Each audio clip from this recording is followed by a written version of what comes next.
Sir, இப்போ இந்த குரு பெயர்ச்சி வந்து மேச ராசிக்கு என்ன மாதிரி தாக்கத்தை ஏற்படுத்தும், என்ன மாதிரி பலன்கள் கொடுக்கும் சார்? மேஷராசியை பொறுத்தவரையும் பார்த்திங்கன்னா, இது வரைக்கும் ஜென்மத்தில் இருந்ததுனால குரு இருந்ததுனால ஜென்ம குரு சிறைப்படுத்தும்னு சொல்லுவாங்க. அடுத்தது ராமருக்கு ஜென்மத்தில் குரு வரும்போது தான் அவர் வனவாசம் போனார் அப்படின்னு சொல்லுவாங்க இல்லையா. இப்போ மேஷராசியை பொறுத்த வரைக்கும் கடந்த ஒரு வருஷமாகவே அவங்க வந்து வேலை செய்கிற சிறைப்பிடிக்கும்னா அந்த இடத்துல ஜெயிலுக்கு போகணுன்னு அர்த்தம் எடுத்துக்க முடியாது. ஏதாவது ஒரு வேலை செஞ்சாங்கன்னா அந்த வேலையிலேருந்து விடுபட முடியாமல் லாக் ஆகிறது, இல்லை குடும்ப உறவுகள் ஏதாவது சிக்கலை கொடுத்து அதை விட்டு விலக முடியாமல் லாக் பண்ணி வைக்கிறது, என்ன தான் திறமை இருந்தாலும் அதை வெளிப்படுத்த முடியாத ஒரு சூழலில் வேறு எதுவுமே பண்ண முடியாத ஒரு இயங்க முடியாத சூழல் இருக்குல்ல, அதுக்கு சிறைப்படுத்தல் அப்படின்னு ஒரு பேர். அப்படி இல்லாட்டி எங்கேயாவது போயிருப்பாங்க, ஒரு வெளியூருக்கோ வெளிநாட்டுக்கோ வேலைக்கு போகிறவங்க வீட்டுக்கு திரும்பி போய் கொஞ்ச நாள் இருக்கணும் அப்படின்னு நினைப்பாங்க இல்லையா. அதுக்கு திரும்பி வர முடியாத ஒரு சூழலை உருவாக்கியிருக்கோம். ஒன்று பொருளாதார பிரச்சனை, இப்போ போனோம்னா கடனை கட்ட முடியாது, இன்னும் ஒரு வருஷத்தை இருக்கணும் அப்படின்னு நினைக்க தோணும். அடுத்தது இதையும் விட்டு பார்த்திங்கன்னா, வேலை செய்கிற இடங்கள்ல கடன் வாங்கியிருப்போம் இல்லையா, அந்த கடனுக்காக நம்ம அந்த கடன் பட்டு உழைக்கிறோம் இல்லையா, இதுக்காக அந்த மாதிரி ஏதோ ஒரு நிர்பந்தத்தில் நம்ம பணியாற்றக்கூடிய ஒரு சூழ்நிலை உருவாகிருக்கும். அது குடும்பத்தினாலேயோ இல்லை தொழில் ரீதியாகவோ உருவாகிருக்கும். அப்போ அந்த ஜென்ம குரு வந்து இப்போ அவங்களுக்கு ரிலீஸ் ஆகிறதுங்கிறது கிட்டத்தட்ட மேஷராசிக்கு ஒரு மிகப்பெரிய விடுதலை, அப்படி தான் வச்சுக்கணும். அடுத்து இப்போ 2ஆம் இடத்துக்கு வருது இல்லையா. பொதுவாக குரு 2ஆம் இடத்துக்கு வர்றது வந்து சுபகாரியங்களை தான் கொடுக்கும். 2ஆம் இடம்ங்கிறது வாக்கு, தனம், குடும்பம், இப்படி பல விஷயங்கள் சொல்கிறதுனால ஏற்கனவே டென்ஷனில் என்ன பேசுறதுன்னு தெரியாமல் கூட பேசக்கூடிய சூழல்லாம் உருவாகிருக்கும் இல்லையா. அதெல்லாம் மாறி எது பேசினாலும் சிரிச்ச முகத்தோடு பதில் சொல்கிறது, நிறைய வருவாய்களுக்கு புது புது வழிகள் உருவாகும். இது வரைக்கும் தடைப்பட்டிருந்த வருவாய்கள்லாம் வர ஆரம்பிச்சிடும். அது மட்டும் இல்லாமல் சேமிப்பு அப்படிங்கிறத நம்ம எதையுமே பார்த்துருக்க முடியாது. வர்றது வாய்க்கும் கைக்கும் சரியாக போச்சு அப்படின்னு சொல்லிகிட்டு இருப்பாங்கள்ல, அந்த நிலை மாதிரி ஓரளவுக்கு நல்ல வருவாய் அவங்களுக்கு கிடைக்கும். இந்த வருவாய் வந்து ஏற்கனவே அந்த கடன்கள்லாம் பட்டிருக்காங்கல்ல, அதெல்லாம் அடைக்கிறதுக்கு பயன்பட்டது போக கொஞ்சம் சேமிப்பும் சேர்த்து வைக்கிற அளவுக்கு கொஞ்சம் நல்ல சூழல் உருவாகும். அடுத்தது வந்து புதிய பொருட்கள் கிடைக்கும் வீட்டுக்கு. இப்போது சில பொருள்கள் ஏசி, ஃப்ரிட்ஜு, வாஷிங் மிஷின், இந்த மாதிரி பல பொருள்கள் ஏதாவது வாங்க வேண்டிய கனவு இருந்திருக்கும், ரிப்பேர் ஆகியிருந்திருக்கும், இதெல்லாம் சரி பண்ண முடியாமல் கூட சில சூழ்நிலைகள் ஓடி இருக்கும்.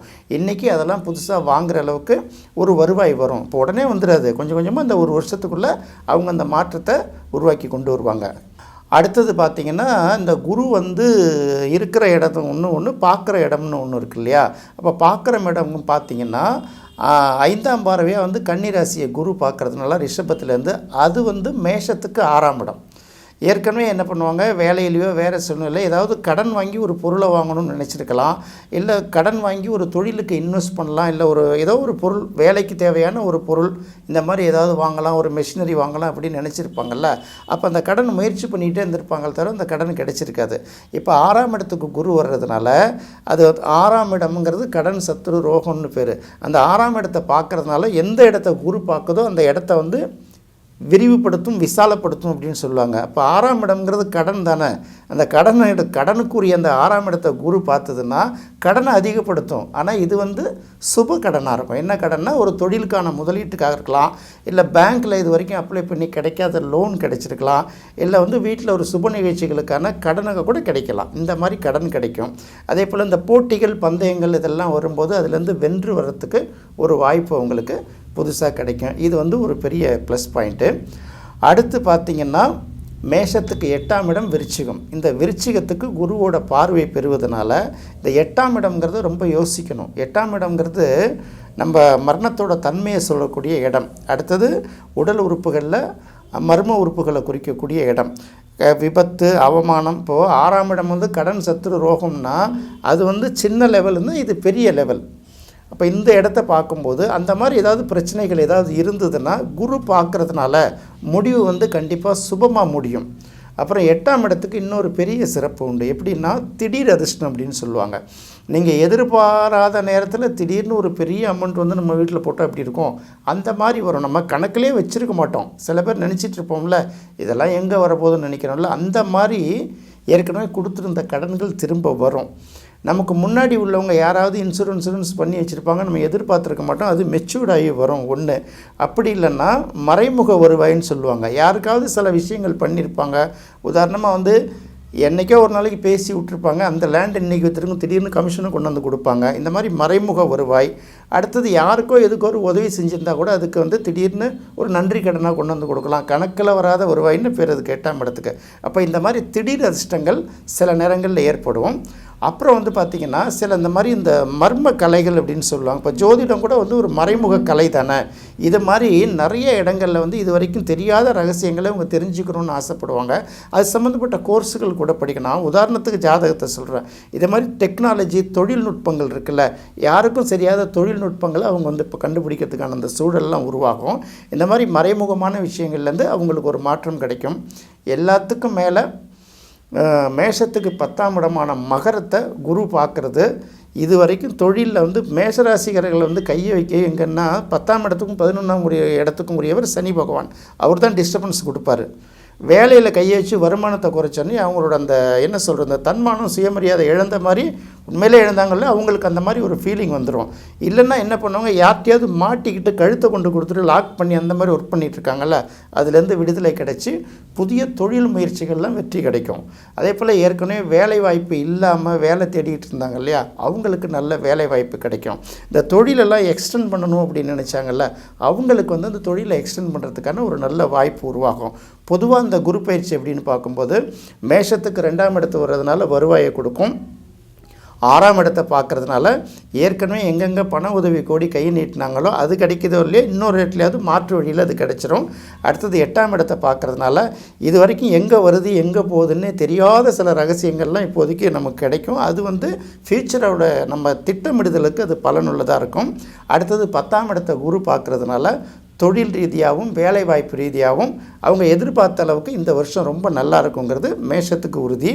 இருந்தாலும் குரு பயிற்சின்னு வரும்போது வெறும் குரு பயிற்சி பலன்களை மட்டும் சொல்லாமல் மற்ற வருடக்கோள்கள்னு சொல்லக்கூடிய ராகு கேது பயிற்சி, சனி பயிற்சி, இதையும் கவனத்தில் வச்சு தான் நம்ம சொல்லி ஆகணும். அப்படி பார்க்கும்போது சனி வந்து ஏற்கனவே 11ஆம் இடத்துல இருக்குது. 11ஆம் இடம் சனிக்கு நல்ல இடமா இருந்தால் கூட மேஷ ராசிக்கு அது பாதகஸ்தானம்ங்கிறதுனால டென்ஷன் வந்து பெரிய அளவுக்கு எப்போதும் குறையவே குறையாது. கடந்த ஆண்டு அதுக்கு முந்தைய ஆண்டை கம்பேர் பண்ணும்போது இந்த ஆண்டு உங்களுக்கு நல்ல மாற்றங்கள் உருவாகுங்கிறத மட்டும்தான் கவனத்தில் எடுத்துக்கணும். அடுத்தது கேது 6ஆம் இடத்துல இருக்கிறது ஒரு நல்ல விசேஷம். 6, 3, 6, 10, 11 கேது இருக்கிறது ரொம்ப விசேஷம்னு சொல்லுவாங்க. இது வந்து இந்த உடல் நோய் வழக்கு வம்பு வழக்கு இதெல்லாம் முடிவுக்கு வர்றதுக்கு கை கொடுக்கும். அதே சமயத்தில் உங்களால் வேலைக்கு சாப்பிட முடியாது. உடம்பில் வயிற்றில் கேஸ்லாம் ஃபார்ம் ஆகும். இதனால் வேலைக்கு தவறாமல் உணவு கொள்வது எப்படி, அந்த டயத்துக்கு சாப்பிட்றது எப்படிங்கிறதுல கவனமாக இருக்கணும். ஏற்கனவே சொல்லியிருக்கோம், பாதகஸ்தானத்தில் இருக்கக்கூடிய சனி வந்து டென்ஷனை க்ரியேட் பண்ணுவார். அதனால் அது பெருசாக எடுத்துக்காமல் இதுதான் பழக்கம், நம்ம பழகிக்கணும். அதாவது சில துன்பங்கள்லாம் நமக்கு என்ன பண்ணும், ஃபஸ்ட்டு கஷ்டமாக இருக்கும், அதுக்கப்புறம் பழகின பிறகு அந்த டிஸ்டர்பன்ஸ் இல்லைன்னா நமக்கு தூக்கம் வராதுல்ல, அந்த மாதிரி ஆகிடும். அதனால் அதை அப்படி எடுத்துக்கோங்க. அடுத்தது ராகு 12ஆம் இடத்துல இருக்கிறது நல்ல அமைப்பு. இந்த ராகு என்ன கொடுக்குன்னா வெளிநாட்டு தொடர்புகள், வெளியூர் தொடர்புகள், வெளிநாட்டு தொடர்புகள் மூலமாக வேலை வாய்ப்பு, வருவாய், சில பேருக்கு வெளிநாட்டுக்கு போயிட்டு வர்றதுக்கான வாய்ப்பும் கிடைக்கும்.